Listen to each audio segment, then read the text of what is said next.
கனிவின் கரம் Christian Tamil viewers அனைவருக்கும் இயேசுவின் நாமத்தினாலே அன்பின் வாழ்த்துக்கள். இப்பொழுது ஒரு வசனம் பார்க்க போகிறோம். வாங்க வசனம் பார்க்கலாம். சங்கீதம் 91 அதிகாரம் 1 வசனம்.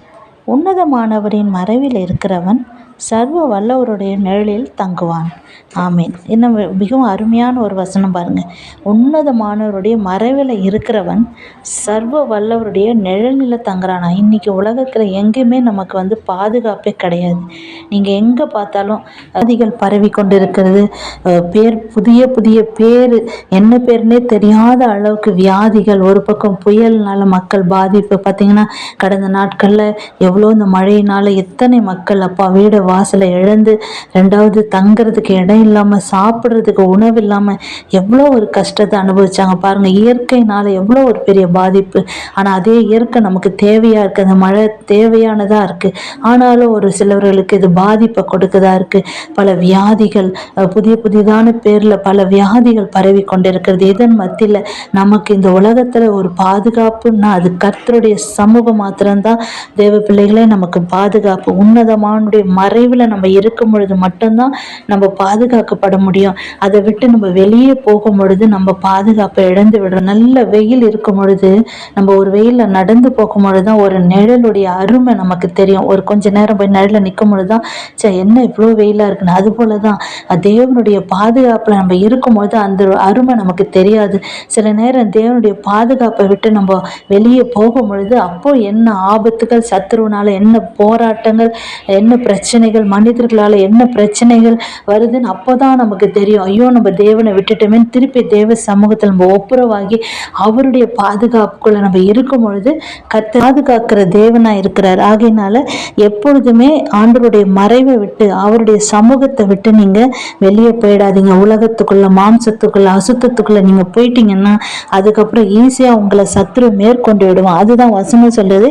ஏன் நம்ம அவருடைய மறைவில் இருக்கணும்னா, பல விதமான வேடுடைய கண்ணிகள், பாழாக்கும் கொள்ளை நோய்கள்லாம் வரும்பொழுது நம்ம தேவனுடைய பாதுகாப்புல இருக்கும் பொழுது அதெல்லாம் நம்மளை மேற்கொள்ளாது. எந்த ஒரு வியாதிகளும், எந்த ஒரு சத்துவின் கிரியைகளும் நம்மளை அணுகாதபடி தேவன் பாதுகாத்து கொள்கிறார். இப்போ லேட்டஸ்டாக பார்த்தீங்கன்னா, ஒரு சினிமா நடிகர், அவர் பேர் சொல்ல விரும்பல, அவர் கிறிஸ்தவத்தில் இருந்ததுனால அவருக்கு போர் அடிச்சிச்சுன்னு சொல்லி வேற ஒரு அவருக்கு விருப்பப்பட்ட இதில் அவர் சேர்ந்திருக்கிறார்.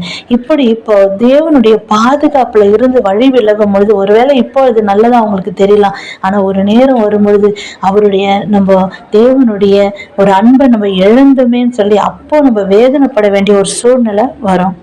ஆகையினால தேவனுடைய பாதுகாப்பை விட்டு எப்பொழுதும், அவருடைய மறைவை விட்டு எப்பொழுதும் அவருடைய சமூகத்தை விட்டு நீங்கள் விலகி போகாதீங்க. எதற்காகவும் நீங்கள் தேவனை விட்டு விடாதீங்க. அவரை பிடித்து கொள்ளுங்க.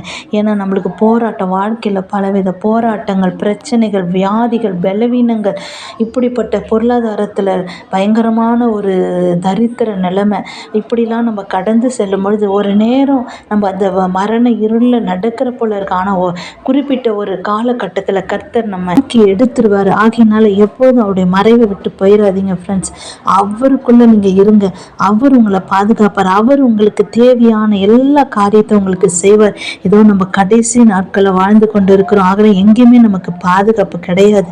பிள்ளைகளுக்கு பாதுகாப்பு இல்லை. ஆகையினால நீங்க தேவனுடைய சமூகத்தை விட்டு எப்பொழுதும் நீங்க வெளியே போயிடாதீங்க. இப்படி நீங்க உலக காரியத்துக்குள்ள போய்விடாதீங்க. நீங்க அப்படி போகாம ஆண்டவருக்குள்ள அவருடைய சமூகத்தில் நீங்க நிலைச்சு இருக்கும் பொழுது வேணுடைய கண்ணி வந்தாலும், பாழாக்கிற கொள்ளை நோய் வந்தாலும், எது வந்தாலும், உங்க பக்கத்துல 1000 பேர் 10000 பேர் எது விழுந்தாலும் அது உங்களை அணுகாது. கர்த்தர் உங்களை வேலை அடைத்து பாதுகாத்து கொள்வார். ஒருவேளை இன்றைக்கு உலகம் மற்றவர்களுக்கு இன்பமா இருக்கலாம். ஆனா ஒரு நேரம் வரும் பொழுது அவங்க கைவிடப்பட்டு போவாங்க. ஆனா நீங்க தேவனை பற்றி கொண்டு நீங்க இருக்கும் பொழுது, அவருடைய பாதுகாப்புல நீங்க இருக்கும் பொழுது, அவருடைய மறைவில் இருக்கும் பொழுது, அவர் யாருங்க? சர்வ வல்லமை உள்ள தேவன். இந்த உலகத்தையே உண்டாக்கினவர். வார்த்தையினால ஒவ்வொரு நாளும் வார்த்தையினால உண்டாக்கி தேவன் நம்ம பாதுகாத்து வருகிறார். அப்படிப்பட்ட சர்வ வல்லமையுள்ள தேவனை நீங்க ஒரு நாளும் விட்டுறாதீங்க. உலகத்துக்கோ, மாம்சத்துக்காகவோ, இல்லை எந்த இன்பத்துக்காக நீங்க தேவனை எப்பொழுதும் இழந்து போகாதபடி அவருக்குள்ள நீங்க இருக்கும் பொழுது, அவருடைய பாதுகாப்புல நீங்க இருக்கும் பொழுது கர்த்தர் நிச்சயமாகவே உங்களை ஆசீர்வதித்து வழிநடத்துவார். உங்கள் தேவைகளை எல்லாம் சந்திப்பார். உங்களுக்கு விரோதமாக எழும்புகிற சத்துருவின் ஆயுதங்கள் எல்லாம் வாய்க்காமல் பண்ணி ஏற்ற நேரம் வரும்போது கர்த்தர் உங்களை உயர்த்தி ஆசீர்வதித்து உங்களை சந்தோஷப்படுத்தி வழிநடத்துவார். தொடர்ந்து நீங்க தேவனுடைய பாதத்துல இருங்க. இந்த கடைசி மாதத்துல தேவனை பற்றி கொள்ளுங்க. அவருடைய சமூகத்துல இருங்க.